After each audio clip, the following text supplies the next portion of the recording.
Hola, bienvenidos a este corte informativo. Hoy es miércoles 9 de agosto de 2023. Soy Laura y esta tarde le tendremos la información más destacada del Poder Judicial de la Federación. Saludo a mi compañera Nidia Díaz en la interpretación en lengua de señas mexicana. De esta manera comenzamos. La Corte lanzó la convocatoria para designar a 2 integrantes de la Sala Superior del Tribunal Electoral. Gracias a la Defensoría Pública Federal se garantiza derecho de movilidad y de energía eléctrica a comunidad rarámuri. Lamentan ataques sin sustento del Ejecutivo Federal en contra de juezas y jueces federales.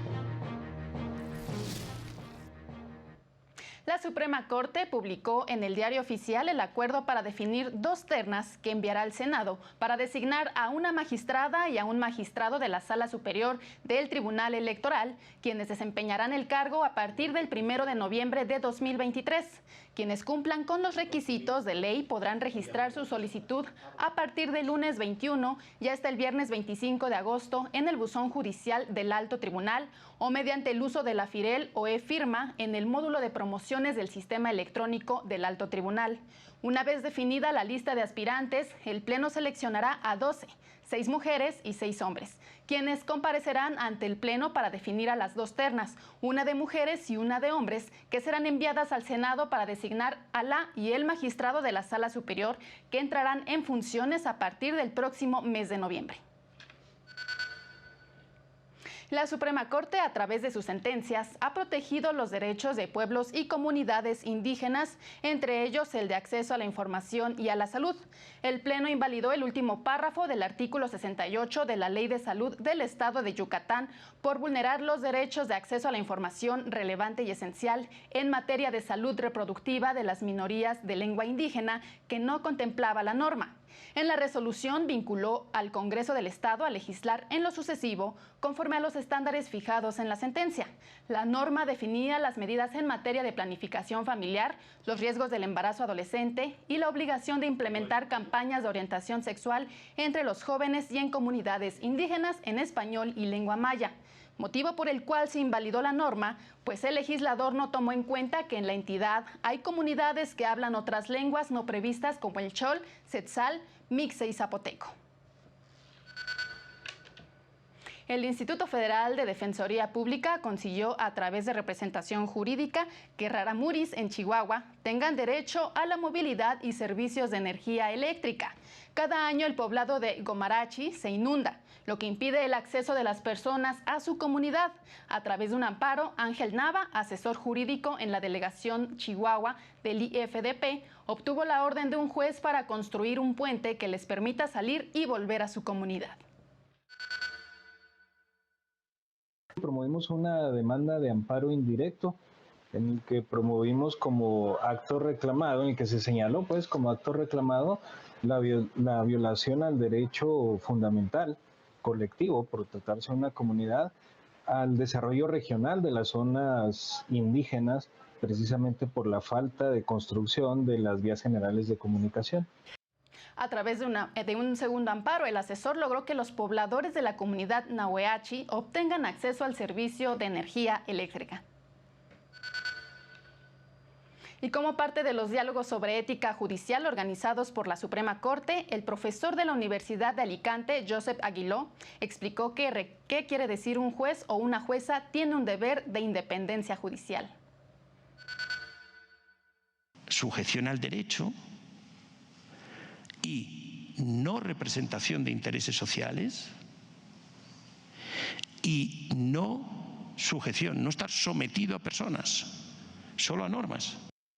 Así lo difundió en redes sociales, en donde invitó a conocer más sobre este evento, en el que se habló sobre el valor de la independencia y la imparcialidad judicial en voz de especialistas de México e Hispanoamérica. Y el Consejo de la Judicatura Federal explicó en qué consiste la Convención sobre la Protección y la Promoción de la Diversidad de las Expresiones Culturales, aprobada por la UNESCO en 2005 y de la que México forma parte. Se creó con el objetivo de proteger y promover las diversas expresiones culturales, además de fomentar el diálogo entre culturas para fortalecer la cooperación y solidaridad internacionales. Este documento reconoce la obligación de los estados para crear un entorno que incite a las personas a crear, producir y difundir sus propias expresiones culturales y tener acceso a ellas, con especial atención a las mujeres y grupos minoritarios.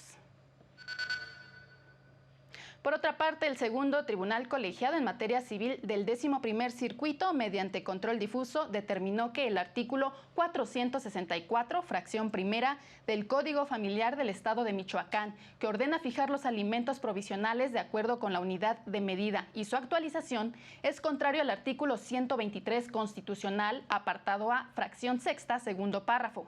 Explicó que la norma regula derechos alimentarios con base en una norma constitucional que no es acorde con los derechos familiares, pues el artículo 26 constitucional establece que la UMA es una unidad de cuenta o referencia para medir la cuantía del pago de las obligaciones y supuestos previstos en las leyes federales.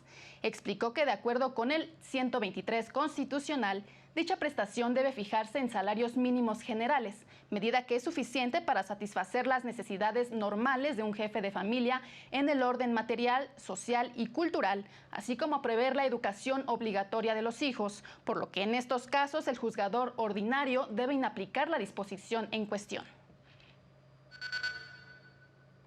El 22º Tribunal Colegiado en Materia Administrativa del Primer Circuito determinó que procede el recurso de apelación previsto en el artículo 216 de la Ley General de Responsabilidades Administrativas, cuando las sentencias de las salas del Tribunal Federal de Justicia Administrativa establecen la plena responsabilidad por falta grave del servidor público, pero se abstiene de sancionarla. Explicó que aun cuando el mencionado artículo solo prevé la procedencia del recurso de apelación contra la resolución que impone sanciones por faltas graves o determina la inexistencia de responsabilidad, el recurso procede por identidad de razón cuando al analizar el fondo se decreta la existencia de la falta y la responsabilidad del servidor público, pero la sala se abstiene de sancionarlo. En este caso, el criterio que debe prevalecer para decidir qué medio de defensa debe interponerse contra esa abstención es el tipo de infracción que en el caso se consideró como grave. Es momento de hacer una pausa, pero continuamos con más.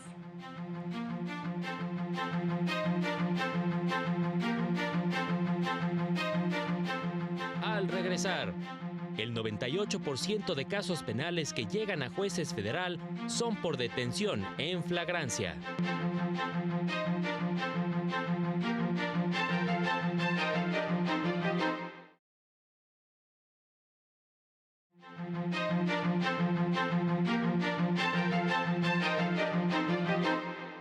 Gracias por continuar en este corte informativo.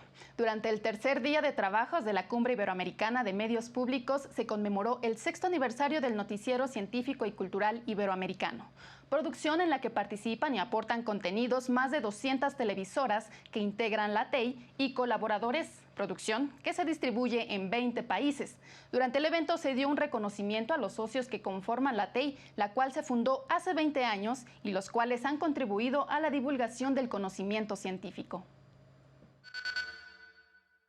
Decodificar ese lenguaje científico y ponerlo accesible a un público no versado, a un público lego, a un público que no conoce a profundidad los tecnicismos de la ciencia, y la parte más compleja de hacer el periodismo científico al que se refirió Ana Cristina Olvera es precisamente esa decodificación del lenguaje para poder hacer que las personas, cualquier persona, entienda el mensaje de lo que estamos hablando.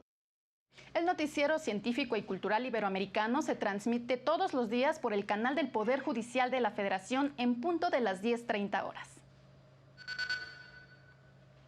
Y uno de los jueces que fue exhibido por el gobierno federal por presuntamente liberar a delincuentes aseguró que es lamentable que los elementos policíacos desconozcan los requisitos que deben cumplir para que una detención de un presunto delincuente sea válida y rechazó que los juzgadores liberen a delincuentes. hay algo muy común en la sociedad e incluso se nos reprocha desde otros estratos o desde otras posiciones del Estado mexicano. Los jueces liberamos delincuentes. El sistema penal acusatorio es una puerta giratoria. Las policías detienen delincuentes y los jueces los soltamos. Al participar en un foro en la Universidad Juárez del estado de Durango, recordó que el 98% de los casos que llegan a sus manos son por detenciones en flagrancia y solo el 2% por trabajo de inteligencia e investigación. Indicó que si la detención no cumple con los requisitos previstos en la ley y los niveles de control establecidos por la Corte para evitar la actuación irregular de la policía, la detención resulta improcedente. Y si no se ajusta, ¿el resultado cuál es? Detención ilegal, detención ilícita, violación a derechos fundamentales que incluso genera la nulidad de los actos de investigación y que las policías no puedan exigirlo posteriormente o puedan perfeccionarlo. Al respecto, la Asociación de Magistrados de Circuito y Jueces de Distrito del Poder Judicial Federal lamentó los constantes ataques del presidente de la República contra juzgadoras y juzgadores sin conocer los argumentos jurídicos de las resoluciones que se invocan ni los criterios legales, constitucionales y jurisprudenciales que las fundamentan, lo que origina que se proporcione información falsa a la sociedad. Y lo más grave, pone en riesgo tanto a las y los juzgadores que señala injustificadamente, así como a los integrantes de sus familias. Agregó que de antemano reconocen que están expuestos a la crítica jurídica de las partes, pero a través de los medios de impugnación que establece la ley y que son objeto de un régimen oficial de responsabilidades, pero con base en hechos verídicos, no en meras manifestaciones mediáticas y denostativas. Precisa que la política no es la función que tienen encomendada y tampoco son oposición de nadie, al tiempo que reitera su respaldo solidario y legal a las y los titulares de la Judicatura Federal.